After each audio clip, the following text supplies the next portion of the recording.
School may be out, but that doesn't mean the grades stop coming in.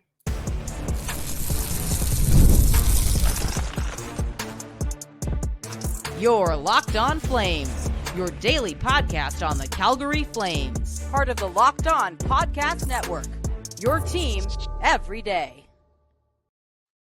Hello, everybody, and welcome to today's episode of Locked On Flames. As always, I am your host, Jess Belmosto, and thank you so much for joining me today.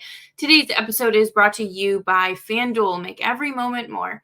As playoffs wind down, the sport stops sporting like we want them to, but this summer, FanDuel is hooking up all customers with a booster bonus daily. That's right. There's something for everyone, every day, all summer long. Visit FanDuel.com to get started. Today, we are going to be grading the off-season moves that Craig Conroy and co have made. We are, just kind of like at the halfway point, I would say. Actually, no, just kidding. We're still a little bit of ways away from the halfway point of the off-season. But, the Flames have been busy, and I think it's fair that we take the time to break down the draft, the free agency frenzy, and the trades and extensions that have happened. And make sure you're subscribed to Locked On Flames before we dive into all of this. And you'll never miss a show 5 days a week. Your team every day.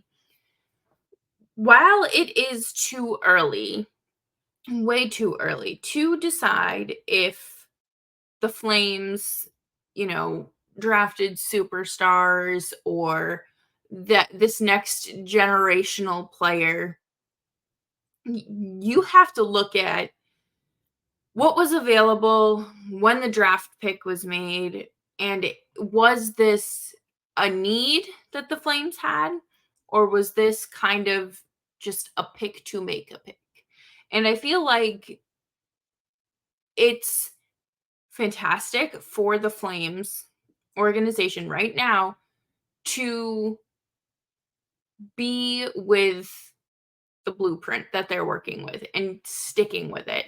Obviously the draft, like you don't know, you have less structure, I guess would be the right word, compared to, free agency, where you know what's out there and what you're working with. But Craig Conroy, this was his first, this is his first real summer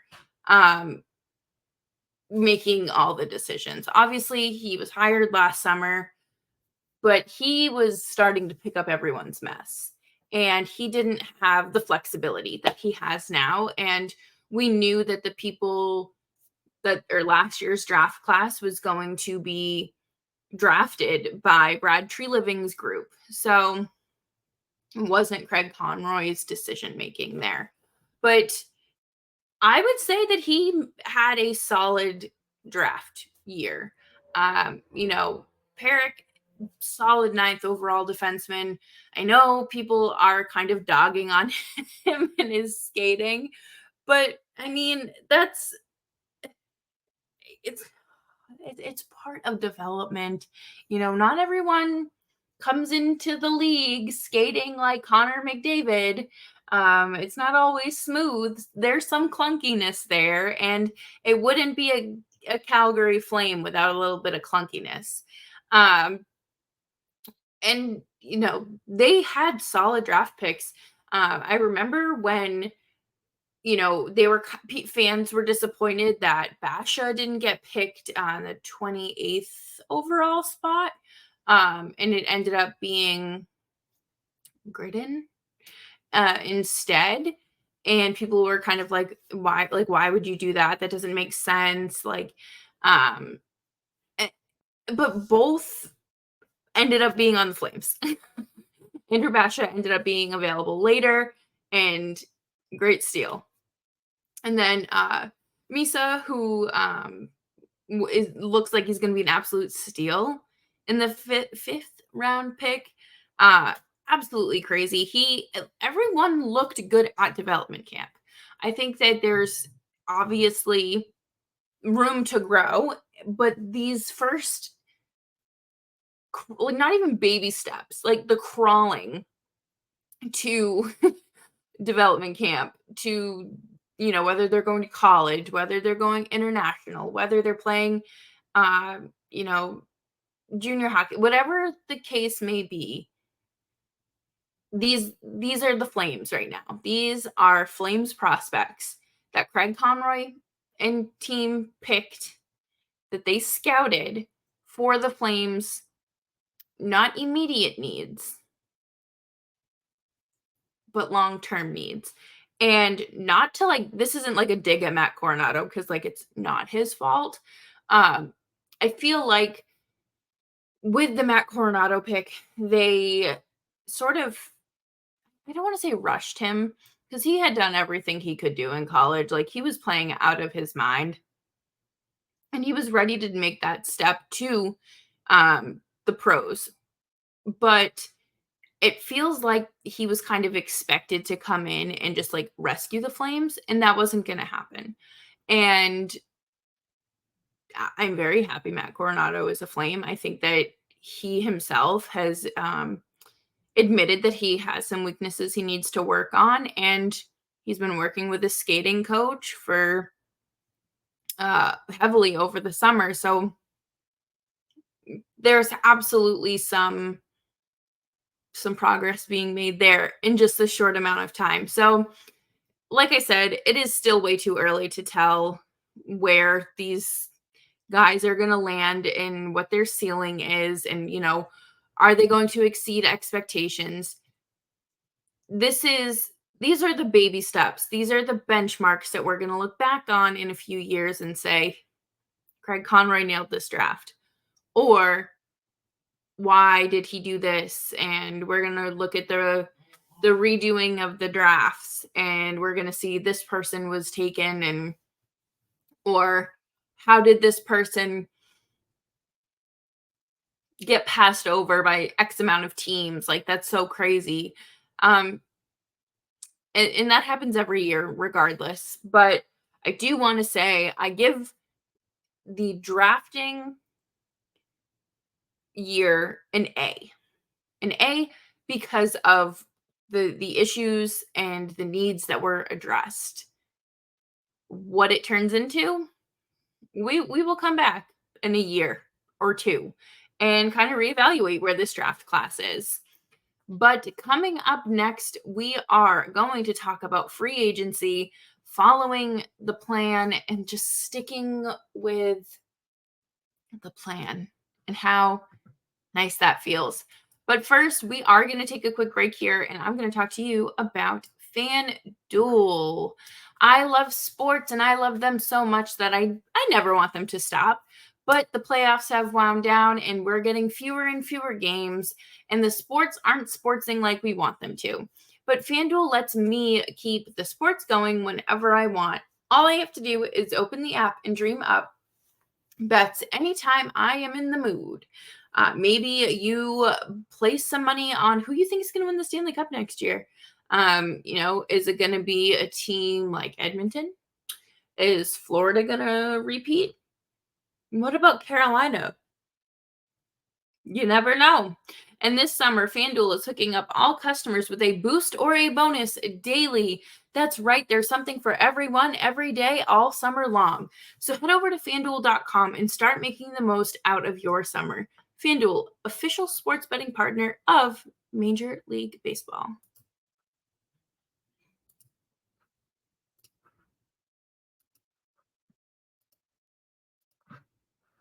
Thank you, everyone, for hanging out with me today on Locked On Flames. Thank you for making Locked On Flames part of your day.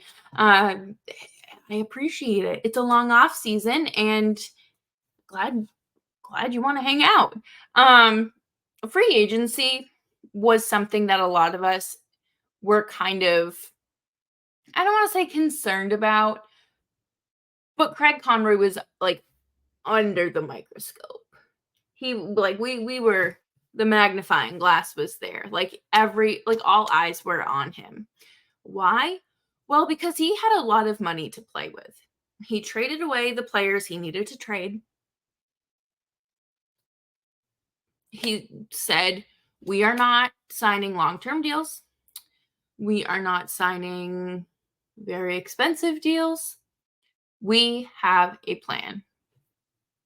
And I feel like we have heard this said in the past, and it's never followed through.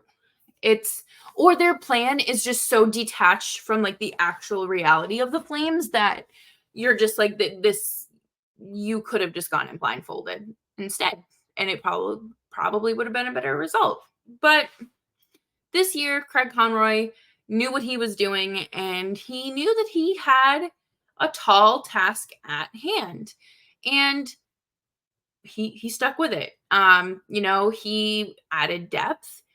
He kind of beefed up that blue line a little bit, which we were concerned about, added goaltending for the AHL, and, brought someone in that will probably be able to assist Huberdeau in finding that stride again. I thought that signing Ryan Lomberg, uh, it's a fair signing. When it happened, I remember saying, like, this is kind of feels similar to when they signed Blake Coleman back in 2021. Not because they are the same type of player or the same caliber player by any means, but you're bringing in a guy who has like the perfect underdog story. Undrafted free agent, signed with the Flames for a few years, and then went to Florida and won a cup. And now is back with the Flames. I mean, that alone should like inspire people to like work hard, to prove that like, okay, if I have a strong work ethic, I can accomplish anything I want. And that kind of mentality in a locker room is a good one. It is contagious. You want people who want to work. And said it all the time through last season. The Flames don't want hostages. If you don't want to be here, all you have to do is tell Craig Conroy or whoever you are corresponding with, probably your agent, or maybe you both talk to Craig Conroy and say, I want to trade, whatever the case may be. Like, it's there. And with Ryan Lomberg, I appreciate that this isn't like an old veteran that, we joked about the Trevor Lewis, whatever Richie brother and Milan Lucic line for like 2 seasons, but having like an effective fourth line, it's a good thing. You don't want guys that are just going out there for like 6 minutes a night and are just complete liabilities to themselves as well as the team. I think that, obviously, like Ryan Lomberg, like isn't like a spring chicken or anything, but you're adding someone that has speed. You're putting us. I'm assuming that he's going to be playing with like Kevin Rooney and maybe Pelletier, depending on like the actual roster construction. But like playing Pelletier on a line with 2 veterans like that, like you're setting him up for success and boosting that. And you don't like, there's not too much responsibility or I guess responsibility is the right word. Too much responsibility on the line where it's like the end of the world if they let up 1 goal a night. Not a night, but if they let up 1 goal that night, whatever the case may be. But I appreciate that that they're just straying away from old patterns.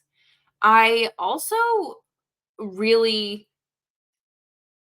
am like coming around on the Jake Bean signing. I wasn't familiar with his game, but he does play like a similar game to Oliver Shillington. The Flames and Shillington are they're just not going to reach an agreement. Like that's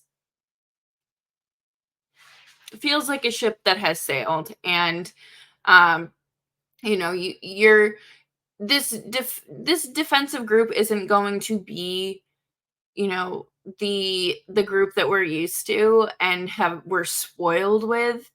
It's not going to be as good as that, but it's going to be better than where it was at the end of the season. And I think we just need to give Craig Conroy a round of applause for that, because that was a very big concern of mine, because it just was not going to be a good time watching that team try to go out there and defend.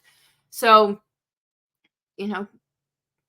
good signing. I don't hate any of these signings. I think that they're all valid and they fulfill a need and a purpose. Anthony Mantha, I thought, was an interesting one, because that's not necessarily one I saw coming. To be honest, didn't even know Anthony Mantha was still playing. I remembered he played in Washington for a little bit, and then I forgot that he got traded to Vegas. But yes, now he is a Flame, and it's, again, 1 or 2 year deal, with the purpose of helping Huberdeau.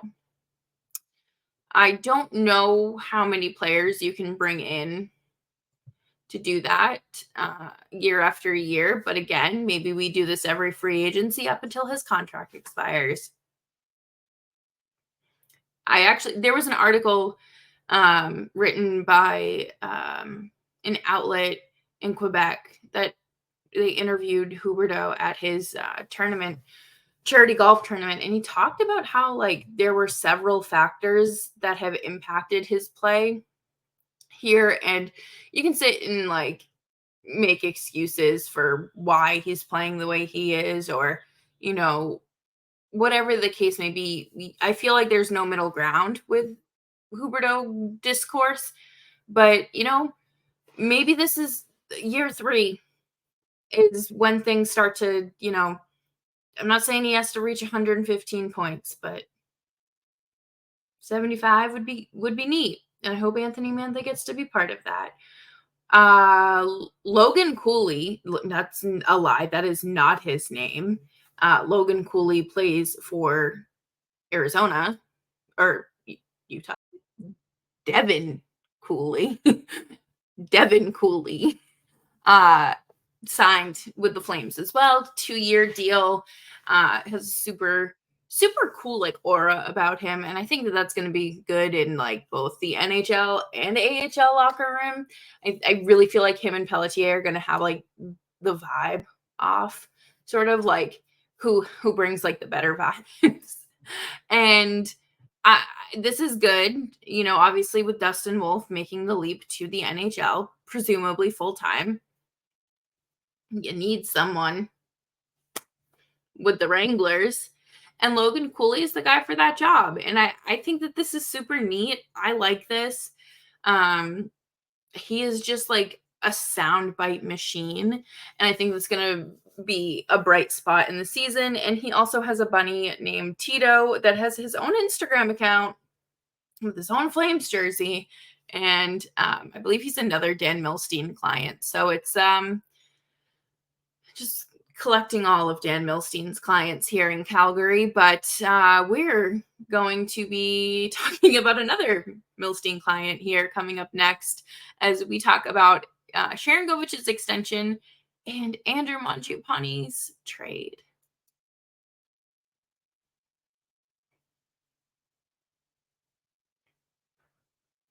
Thank you, everyone, for hanging out with me today on Locked On Flames. Make sure you are subscribed wherever you get your podcasts, as well as on YouTube. Free agency, I would say, gets a B+. And I would say that the trades and extensions so far this offseason do as well. Mangiapane's trade came out of the blue. I was just laying down watching Instagram reels, and then it was oh, your favorite player is no longer a Flame. Sorry. But this was a trade that was bound to happen. He didn't request this trade, but he knew that he wouldn't be signing long term. So this was something that was going to happen eventually. But getting just like a second round pick for Mangiapane is like a little disappointing.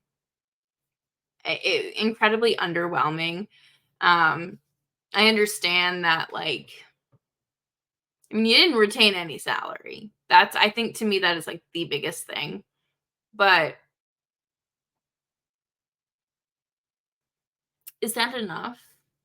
I feel like there should have been something else. Or I don't know. I feel like that's not enough for Mangiapane and what he can bring to a team. And I mean, hey, whatever floats their boat, I suppose. Craig Conroy knew what the asking price was, what he was hearing, and that was probably the best offer. And instead of trying to make something work during the season, he just did it now, and that might be a really good idea. I personally don't know what to make of this. I mean, obviously, Mangiapane wasn't putting up many points the last 2 seasons, so it's not like the Flames are gonna have to be, like, looking for 30 goals elsewhere. But they do get to open up a roster spot for a young guy, which is something that we have talked and talked and talked and talked and talked about for the last two and a half seasons, it feels like, because you have young players that are ready for the test or to make the jump full time, depending on who they are. I mean, like Connor Zary was ready, Martin Pospisil was ready. I didn't see it happening, but they made the jump, and I think it's really great that it worked out for them. And there's room for another guy to come up, and maybe it's Pelletier, maybe it's Coronado, maybe it's Maybelline. Like, I don't know. It truly could be anyone, because no one pegged Pospisil as sticking around and being called up at all last year. So it truly can't be anyone. And if it sticks, it sticks. And I'm hoping that that's what we see. We get something. If not, just kind of a rotational piece, so be it. This isn't a competitive year for the Flames. They don't need to worry about finding offense in their lineup, really. Like, yeah, scoring goals would be super neat, but you're hoping to draft within the top 5. Let's be honest. That doesn't mean it's going to be all doom and gloom. There's plenty to look forward to this season. There's a lot. But speaking of offense, Yegor Sharangovich did sign a 5-year extension, $5.5 million. I talked about this the day that it happened, and I think this is a good call. He wants to be in Calgary. He had a monster of a season last year.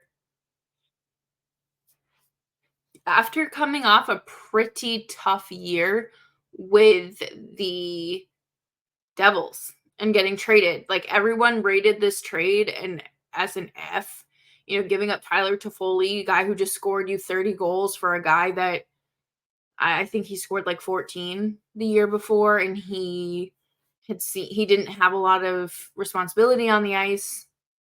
But that's changed, and Ryan Huska kind of loosened the reins a little bit, allowed him those top line minutes, allowed for him to see more responsibility, and it worked out pretty well.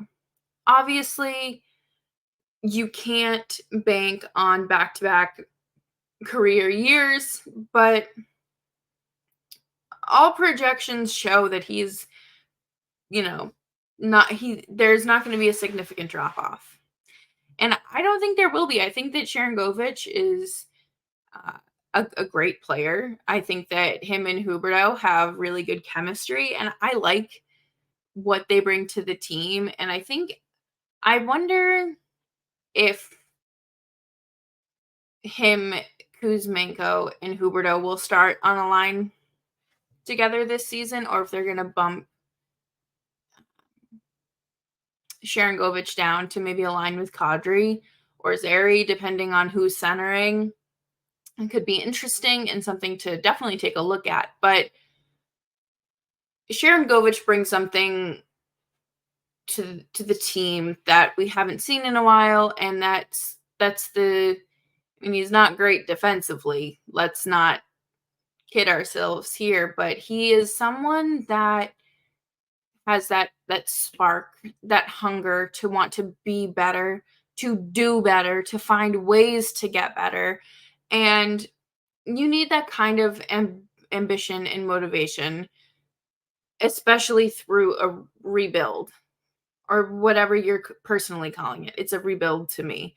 But, this year, like I mentioned, it's not all doom and gloom. Like, Dustin Wolf is finally taking over at the NHL level. That's pretty awesome, considering that didn't happen last year. Everyone thought that Dan Vladar was going to get traded and Jacob Markstrom would work with Dustin Wolf and they would become a tandem and, finish off the end of Markstrom's career or contract with Calgary, and Dustin Wolf would take over the reins. Not what happened at all, but it's so far this offseason, the overall grade I would say is a B+, A- to B+. It has been successful.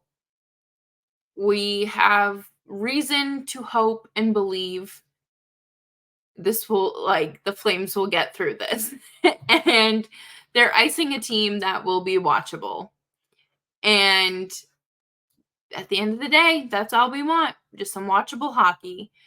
But thank you, everyone, for hanging out with me today on Locked On Flames. I hope you have a fantastic evening, afternoon, day, wherever you are, whenever you're listening.